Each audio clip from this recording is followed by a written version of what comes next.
Olá a todos, bem-vindos ao canal Milionário em 10 anos. O meu nome é Lina e hoje trago-vos mais uma porção de notícias frescas dos mercados financeiros do dia de hoje. E hoje está tudo em sangue. Nós vimos o mapa do S&P 500 quase todo pintado de vermelho. Neste caso, só o setor do Consumer Defensive é que está-se a aguentar. De resto, vimos quedas bastante significativas, bastante acentuadas. Engraçado que ontem a Bloomberg partilhou que a JP Morgan afirma que o bull market ainda está longe do seu fim, que os riscos geopolíticos e decisões do Fed já estão contempladas nas cotações atuais. Passo a citar, o mercado de ações não está apenas em correção, está em território bear, sem a recessão à vista, escreveram os analistas. A força da economia em geral deve continuar a impulsionar a compra das ações, mesmo com os investidores digerindo algumas manchetes negativas. Mas hoje, especialmente após alguns relatórios interessantes, vimos que quase tudo está a cair. Ontem, no que toca a relatórios, tivemos o relatório da Kraft Heinz, por exemplo, da Matterport, com relatórios bastante positivos. Também a Fastly superou a expectativa, apresentando um IPS de menos 10 cêntimos versus a previsão de menos 16 cêntimos, mas apesar disto estava a cair em 25% no post-market ontem à noite e continua a sua queda hoje, totalizando uma queda nas cotações de mais de 30%. Nvidia superou a expectativa dos analistas, tem as receitas a crescer, as receitas dos data centers especialmente, vendas aumentaram, e tendo em conta que toda a gente fala do metaverse, a Nvidia é uma das principais beneficiárias desta situação. A empresa inclusive vai colaborar com a Meta na criação do supercomputador e mesmo assim as cotações estão a cair mais de 7%. Poderá ter a ver com o cancelamento do negócio de aquisição da empresa ARM, mas olhando para o panorama em geral, vemos que de uma forma geral, para sublinhar, os investidores estão bastante negativos. A Shopify também relatou um aumento de lucro de 3 vezes, lucro operacional e lucro líquido em 9 vezes. E, no entanto, as cotações desta ação caíram mais de 11%. E, como é hábito, isto tem a ver com as expectativas para o futuro. O pico do crescimento deu-se durante a pandemia e a empresa alertou que o ritmo de crescimento não será tão acentuado. A Cisco também surpreendeu com o relatório, expectativas subiram, dividendos vão aumentar em 3%, buybacks no valor de 15 mil milhões de dólares e mesmo assim só está com um crescimento de 2%. Vimos também o relatório da QuantumScape, que não foi tão positiva, da DoorDash, da TripAdvisor, que também não foram positivas, e hoje ainda tivemos o relatório da Palantir, da Roku, da Dropbox, e da Dropbox, curiosamente, até foi um bom relatório, mas ainda aqui à parte da Palantir, a Palantir desapontou os investidores e apesar de ter uma receita crescente, a verdade é que o lucro por ação ficou aquém da expectativa. No entanto, a empresa continua muito confiante do seu futuro. Durante a call nós podemos ver, call para os investidores nós podemos ver isso, mas mesmo assim não foi suficiente e, tal e qual como aconteceu com a Fastly, a Palantir está a cair bastante no dia de hoje. Fiverr, por outro lado, apresentou um relatório bastante positivo, portanto foi um dia assim misto, mas mesmo assim nada salvou os mercados. Hoje esteve quase tudo na zona vermelha.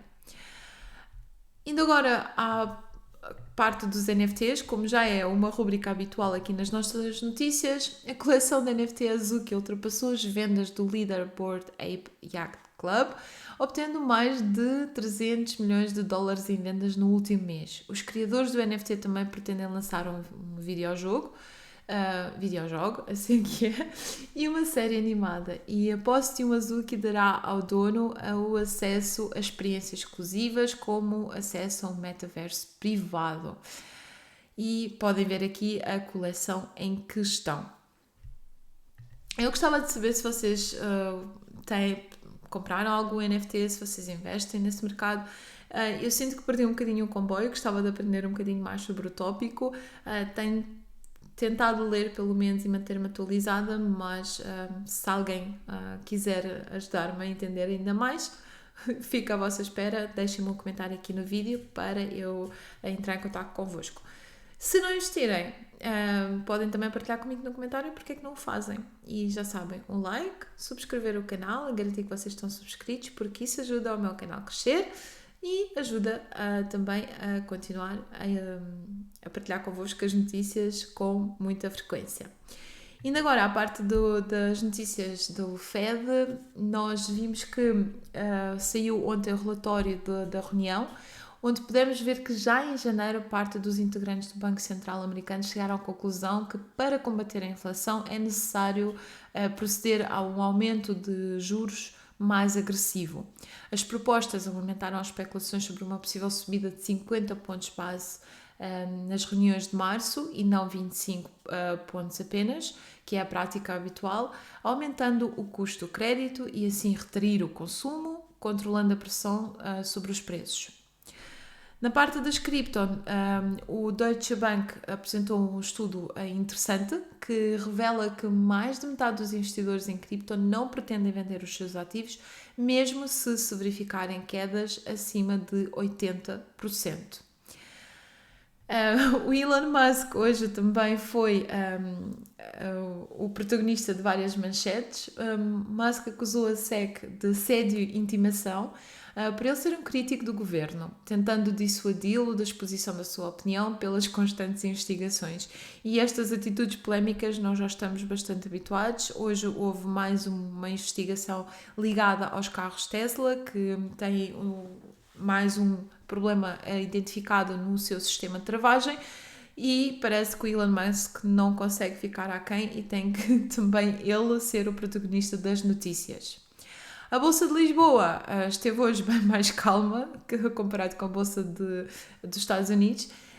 E quanto mais invisto nos Estados Unidos, mais gosto da Bolsa de Lisboa. Esta calma que nós podemos ver no dia de hoje aqui, por exemplo, comparado com aquilo que vimos no S&P 500, dá que pensar realmente.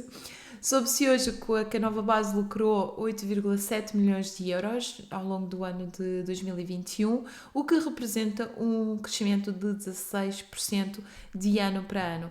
Como podemos ver, isto não teve grande impacto no que toca às cotações, mas veremos se amanhã os investidores estarão mais ativos ou não.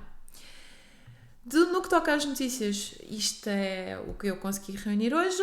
Partilhem comigo nos comentários as vossas opiniões, que outras notícias é que vocês viram e que vos marcaram no dia de hoje. Do meu lado é tudo, bons investimentos e que a força do juro composto esteja convosco.